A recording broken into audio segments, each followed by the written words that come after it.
Salut les loulous, j'espère que vous allez bien. Je vous retrouve après un petit temps d'absence pour un point lecture. Alors, au mois de septembre, Ludo de la chaîne Prends un livre et détends-toi avait organisé le mois de la BD et donc moi j'y avais participé. Alors, au départ, il avait mis des consignes. Par exemple, si dans votre BD il y a un vélo, ça vous rapporte tant de points, etc. Au départ, j'avais commencé à compter des points, mais après ça m'a un peu pris la tête, j'ai arrêté. J'ai juste pris le plaisir de lire, de continuer à lire des BD et mangas. On pouvait lire BD, manga, roman graphique. Et donc moi j'ai lu quelques petits trucs, je vais vous présenter ça maintenant. Tout d'abord, j'ai lu des Boule et Bill. J'en ai lu un, 2, 3, 4. 4 Boule et Bill. C'est cela. Alors, c'est le Boulet Bill numéro 3, 60 gags de Boulet Bill par Roba. Je vous montre des planches après. Il y a le numéro 9, Une vie de chien. Le numéro 10, Attention chien marrant. Et le numéro 13, Carnet de Bill. Alors, comme dans tous les Boulet Bill, vu que c'est des gags séparés, vous pouvez bien sûr les lire séparément. Vous n'êtes pas obligé de suivre les tomes. D'ailleurs, c'est ce que j'ai fait moi. Vous avez bien vu, du numéro 3, je suis passé au 9, au 10, au 13. Ça peut se lire séparément, bien sûr. Alors, c'est toujours super sympa à lire, franchement, les boules et bulles. N'importe à quel âge qu'on a, ça se lit très facilement. Il n'y a rien de difficile à comprendre. Donc, même un enfant peut le lire seul. C'est des petites planches comme ça, des scénettes. Pour ceux qui connaissent pas, alors, donc, Bill, c'est le chien, le cocker, et Boule, l'enfant. Oui, je sais, ça peut paraître bizarre, c'est clair. Mais quand on connaît la BD, on sait que c'est Bill, que l'auteur a donné le nom de Bill au chien. Parce que je pense que c'est surtout pour mettre en avant aussi le chien, parce que le chien est vraiment un personnage principal de l'histoire. Donc, il lui a donné un prénom qu'on aurait pu donner à son fils, hein, et il appelait le garçon Boule. Or que c'est vrai que Boule, ça irait plus quand même à un chien, si on part du principe quand même que c'est pas vraiment un prénom pour un garçon Boule. Mais c'est toujours sympathique à lire, c'est coloré, on retrouve Boule et Bill dans leur aventure avec leurs parents, avec les parents de Boule, avec Caroline aussi, c'est Caroline, oui, je crois, si je me souviens bien, la tortue, qui est aussi un animal qui fait partie de la maison, qui est un peu moins présente, mais dans certains tomes, on la voit bien. Donc aussi les pérégrinations pardon, de Boule et de Bill, on voit quand Bill est amoureux d'une autre chienne du quartier, on voit quand il part à la mer avec ses maîtres, des choses comme ça. C'est vraiment très sympa. C'est une BD que je recommande vraiment à n'importe quel âge parce qu'on peut lire ça vraiment, comme je vous dis, de 6 ans même jusqu'à 100 ans, hein, même plus, tant qu'on a, tant qu'on est enfant mais qu'on arrive à lire. Celui-là, c'est le 9. Je vais pas vous en dire trop parce que j'ai quand même envie, si vous ne connaissez pas, que vous découvriez. Donc là, on voit Caroline. Celui-là, le numéro 3, je vous montre quelques planches aussi, comme toujours. Alors dans celui-là, on voit, première planche, ils veulent le faire prendre un bain à Bill. Pardon. Mais Bill, il a horreur de ça. Alors à chaque fois, c'est tout un stratagème qu'ils inventent pour réussir à lui faire prendre son bain. C'est vraiment comique. Ils inventent tout un tas de trucs, des fois, pour réussir à le mettre dans la baignoire. C'est vraiment pas mal du tout, quoi. C'est vraiment bien fait, on se marre à chaque fois. Le numéro 13, je vous montre aussi quelques planches. Carnet de Bill.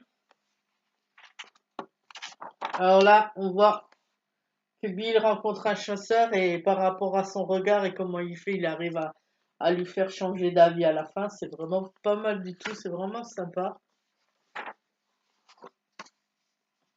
Là, on voit Boule avec son meilleur copain d'école. Je sais même plus comment il s'appelle celui-là, je me rappelle pas. On les voit au parc. Les autres BD que j'ai lus, c'est Les Profs, tome 1. Non, pardon, le 1, je l'ai pas. C'est le tome 8.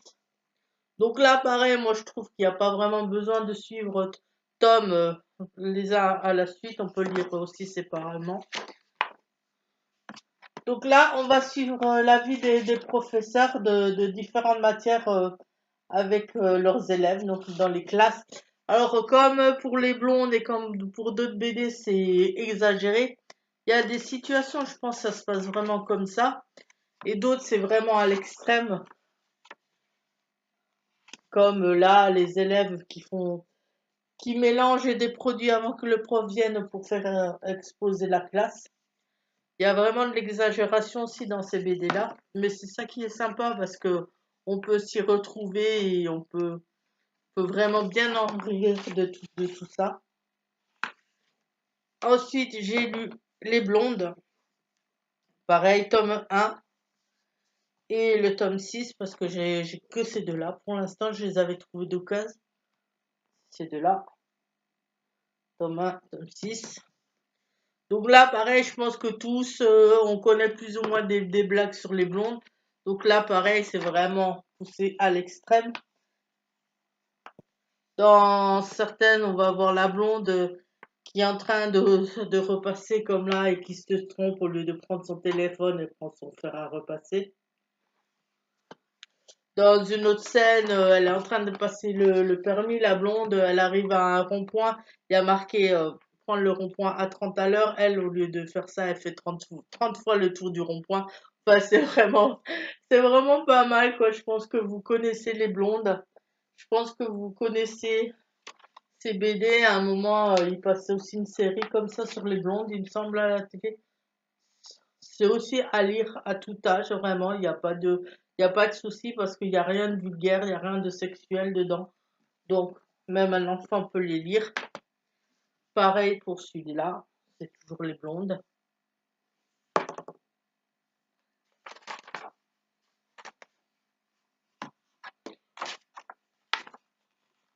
On voit sa vie donc avec aussi ses amis, d'autres blondes ou d'autres filles pour les cheveux comme la brun, rousse ou tout ça. Alors certaines c'est pas mieux hein, niveau intelligence parce que c'est réputé que les blondes dans cette BD elles sont vraiment bêtes et qu'elles savent rien faire. Mais c'est pas mieux pour certaines de leurs amis. Franchement là-dedans c'est vraiment comique. Après j'ai lu des mangas. J'en ai pas lu énormément, j'en ai lu 4. Non, un peu plus. 1, 2, 3, 4, 5. J'ai lu le tome 1, le tome 2 et le tome 3 de Hero. C'est dommage que j'avais pas le quatrième tome qui clôture cette saga parce que j'aurais bien aimé le finir, mais bon, j'espère le trouver. Alors, Hero, c'est un jeune homme, je ne sais jamais son prénom, que je le retrouve, surtout parce qu'il n'est pas facile à dire. C'est Sunjin, voilà, c'est un vétéran des combattants des combats de rue et il intègre une nouvelle école et il veut imposer sa loi tout de suite en chassant, en se débarrassant d'un gang qui fait déjà la loi à l'école. Mais bon, ça va peut-être avoir des conséquences auxquelles il s'attend pas parce que le gang qui est déjà en place, il est peut-être là déjà justement pour défendre les autres élèves contre un autre gang. Donc on va voir avec lui ce qui se passe et on va assister donc à aussi des scènes de combat. Alors ça peut paraître violent parce qu'il y a pas mal de scènes où il se bat avec d'autres élèves. Donc c'est peut-être pas pour les plus jeunes. À voir, je sais même pas s'il y a un âge dessus, si c'est interdit à partir d'un certain âge ou pas. Je sais pas, j'ai pas l'impression, mais bon, je pense quand même que ça peut peut-être choquer. Donc je mettrai pas ça entre toutes les mains. Après, le dessin, il est assez sommaire. C'est écrit et dessiné par la même personne, par Kin One. C'est assez sympa, les 3 tomes. On en découvre toujours un peu plus à chaque fois de la vie de ce jeune homme, de ce qu'il fait, de ce qu'il fait à l'école, de ce qu'il devient, s'il arrive à imposer sa loi petit à petit ou s'il n'y arrive pas. Ça, je vous laisse découvrir si vous avez envie.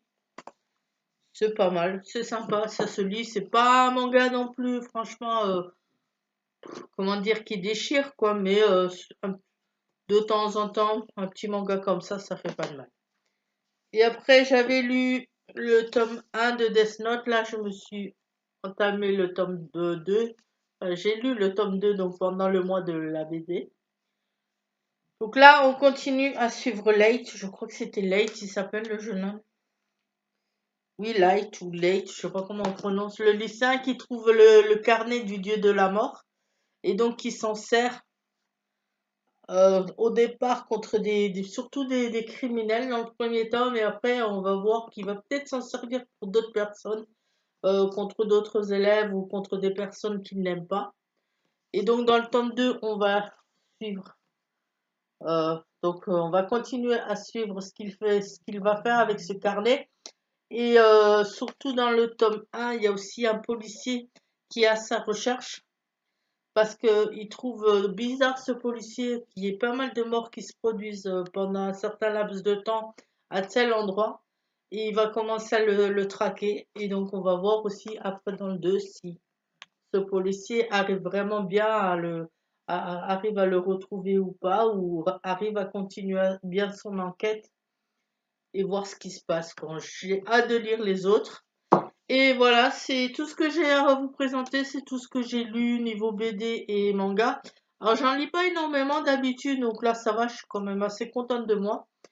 Il y avait aussi ce week-end dernier là, parce qu'on est le 17, le week-end du 13, c'était le 13 vendredi au 15. Stéphanie de la chaîne Pikiti Bokin avait organisé un week-end en bulle, mais je voulais le faire, mais j'ai pas eu le temps, sinon j'y aurais participé avec plaisir. Donc la prochaine fois qu'il y en a un, c'est clair, je vais le faire aussi. Et moi, je vous dis à la prochaine. Bye bye.